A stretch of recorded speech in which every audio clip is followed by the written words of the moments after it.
ہے، جس کے پاس مال و دولت نہیں ہے، ظاہری اسباب نہیں ہے، اسے کیا کرنا ہے؟ حاضری مدینہ کا شوق بڑھائیں، حاضری طیبہ کی تڑپ بڑھائیں، دعا مانگا کریں، رویا کریں، انشاءاللہ ان کی بھی حالت سنور جائے گی، ان کا بھی بلاوا آ جائے گا۔ ایک بات یاد رکھیے گا، کبھی دل میں یہ خیال مت لائیے گا پیسے نہیں ہیں، پاسپورٹ نہیں ہے، میں مدینے کیسے جاؤں گا۔ یہ دیکھی بھالی چیز ہے کہ کسی کے پاس اربوں روپے ہوتے ہیں۔ میری خود کئی لوگوں سے اس بار ملاقات ہوئی، میں نے لوگوں سے پوچھا یار آپ اتنے پیسے والے ہیں، آپ نے حج کیا؟ کہتے حج نہیں کیا۔ یقین کریں میں تو ان سے ناراض بھی ہوا کہ آپ کو اللہ نے اتنا دیا ہے، آپ نے فرض ادا نہیں کیا، آپ پر فرض ہے۔ لوگ ترس رہے ہیں۔ اور یاد رکھیے گا، میرا اس موضوع سے متعلق ایک اور بات عرض کر دوں، اگر کوئی ایسا مسلمان ہے جس کے پاس استطاعت ہے اور وہ حج کو نہیں گیا ابھی تک، تو حج کو فوراً جائے، کیونکہ حج کی تاخیر یہ بڑی شدید اس کی وعیدیں ہیں۔ حدیث پاک کا مضمون ہے، میرے آقا فرماتے ہیں جو طاقت رکھنے کے باوجود حج نہ کرے، استطاعت رکھنے کے باوجود حج نہ کرے، مجھے کوئی پرواہ نہیں وہ عیسائی ہو کر مرے یا یہودی ہو کر مرے۔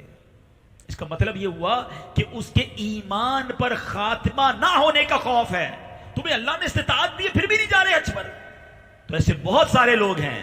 لیکن اس کی دوسری طرف کی بات سمجھ یہ آئی کہ پیسوں سے بندہ نہیں جاتا مکے مدینے، ہاں پیسے والے ادھر ہی رہ جاتے ہیں۔ ہم نے کئی غریبوں کو مکے مدینے کی سیر کر کے دیکھا۔ فرماتے ہیں کہ نبی پاک کے روضہ پر نور کی حاضری، وہاں کی خاک کو بوسہ دینے کی سعادت سب مستحبات سے اعظم اور اہم بلکہ قریب و واجب ہے۔ جذب القلوب میں شیخ محقق علامہ عبدالحق محدث دہلوی رحمت اللہ تعالی نقل کرتے ہیں، جب کوئی مسلمان زیارت کی نیت سے مدینہ منورہ آتا ہے تو فرشتے رحمت کے تحفوں سے اس کا استقبال کرتے ہیں۔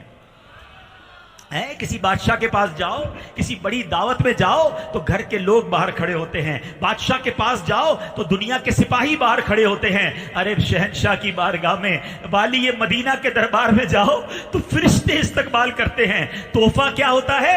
رحمت کے تحفوں سے استقبال کرتے ہیں۔ سنو سنو، سنن دار قطنی میں روایت ہے، اللہ پاک کے رسول مقبول بی بی آمنہ کے گلشن کے مہکتے پھول صلی اللہ تعالی علیہ وسلم نے فرمایا، من زار قبری وجبت لہو شفاعتی، جس نے میری قبر کی زیارت کی اس کے لیے میری شفاعت واجب ہو گئی۔ اللہ اکبر، گویا نبی پاک کی بارگاہ کی حاضری شفاعت کا حقدار بنا دیتی ہے۔ پھر کیوں نہ تڑپیں، ہمارے پاس تو اور کچھ بھی نہیں، کوئی ایسی نیکی بھی نہیں کہ جو مغفرت کا سبب بنے۔ آقا نے وعدہ کیا ہے جو میرے روضے کی زیارت کرے گا میں اس کی شفاعت کروں گا۔ اللہ اکبر، علماء کرام پر اللہ کروڑوں رحمتوں کی بارش نازل فرمائے۔ اس حدیث کو جس پیارے انداز میں علماء نے بیان کیا، اب ذرا غور سے سنیے گا، ایمان تازہ ہو جائے گا، شوق مدینہ بڑھ جائے گا۔ ایک سوال پیدا ہوتا ہے کہ شفاعت تو سارے مسلمانوں کے لیے ہے، سارے امتیوں کے لیے ہے۔ نبی پاک کی ایک حدیث ہے، شفاعتی لأہل الکبائر من امتی، میری شفاعت میری امت میں کبیرہ گناہ کرنے والوں کے لیے ہے۔ اور ایک اور جگہ پر نبی پاک فرماتے ہیں، جب تک اپنے ہر امتی کو جہنم سے نہ نکال لوں، جنت میں داخل نہ کروا لوں، میں اس وقت راضی نہ ہوں گا۔ تو شفاعت تو سب کو ملے گی جناب، پھر مدینے جانے والوں کا کیا کمال ہے؟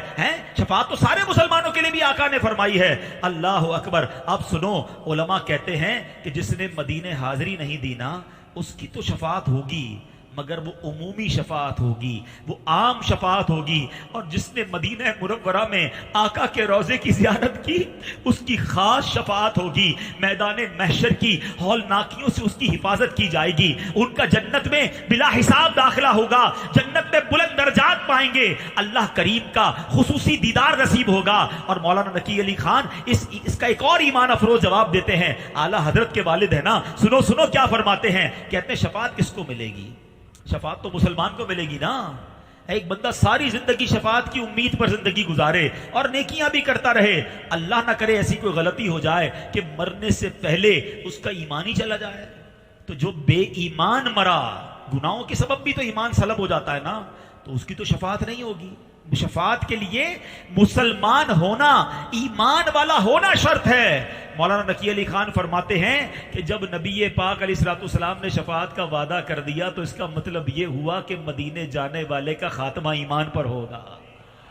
ہائے ہائے ہائے، سمجھ رہے ہو بات کو کہ شفاعت تو ہوگی مسلمان کی نا، تو بھائی مسلمان مرو گے تو شفاعت ہوگی، مگر آقا یہ نہیں فرما رہے کہ میں اس کی شفاعت کروں گا، فرمایا وجبت شفاعتی، اس پر شفاعت میری واجب ہو گئی۔ جب نبی پاک واجب فرما رہے ہیں تو اس کا مطلب یہ ہوا کہ جو روضہ رسول پر جاتا ہے اس کا ایمان کی نبی پاک حفاظت فرمائیں گے، اس کا ایمان پر خاتمہ ہوگا۔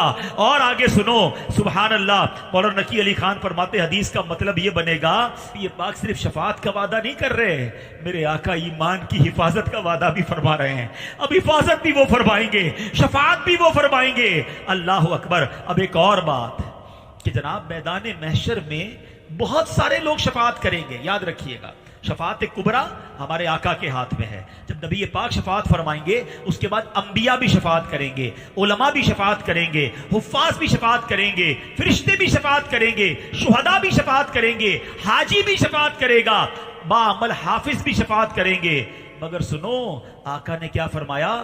من زار قبری وجبت لہو شفاعتی، شفاعتی کا مطلب ہے میری شفاعت واجب ہو گئی۔ اس کا مطلب یہ ہوا کہ زائر مدینہ کی کوئی اور شفاعت نہیں کرے گا، خود رسول پاک شفاعت فرمائے گا۔ سبحان اللہ۔ اے میرے پیارے اسلامی بھائیوں، حضرت عبداللہ ابن عمر کیا کمال کی بات کہتے ہیں کہ رسول رحمت شفیع امت صلی اللہ علیہ وسلم نے فرمایا، من جاءنی زائرا، جو میری بارگاہ میں زیارت کے لیے حاضر ہوا، لا حاجت الا زیارتی، اور اس کے علاوہ کوئی حاجت نہ ہو، یعنی نہ تجارت کے لیے آیا نہ کوئی اور مقصد کے لیے آیا، صرف اور صرف میری زیارت کے لیے مدینہ منورہ پہنچا، کہتے کان حقا علی ان اکون لہ شفیعا یوم القیامہ، فرماتے مجھ پر حق ہے کہ میں روز قیامت اس کی شفاعت کروں۔ ایک اور روایت میں فرمایا کان فی جواری یوم القیامہ، یعنی جو خاص میری زیارت کے لیے مدینہ منورہ پہنچا وہ روز قیامت میرے جوار رحمت میں ہوگا۔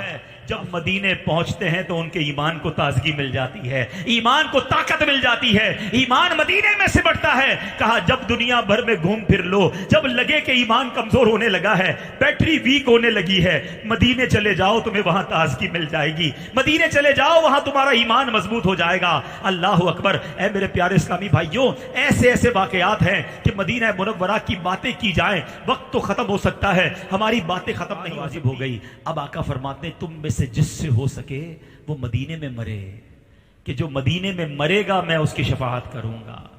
ارے یہ کیسا شہر ہے، جدھر جاؤ تو شفاعت ہے، جدھر مر جاؤ تو شفاعت ہے۔ صرف شفاعت نہیں، آقا فرماتے قیامت کا دن ہوگا، محشر والے دن نبی پاک فرماتے پہلے میں اپنی قبر سے اٹھوں گا، پھر ابوبکر صدیق ہوں گے، حضرت عمر فاروق ہوں گے، اور پھر میں اہل بقی کو اپنے ساتھ لے کر، اہل معلا کو اپنے ساتھ لے کر، یعنی مدینے اور مکے کے قبرستان والوں کو اپنے ساتھ لے کر میدان محشر میں آؤں گا۔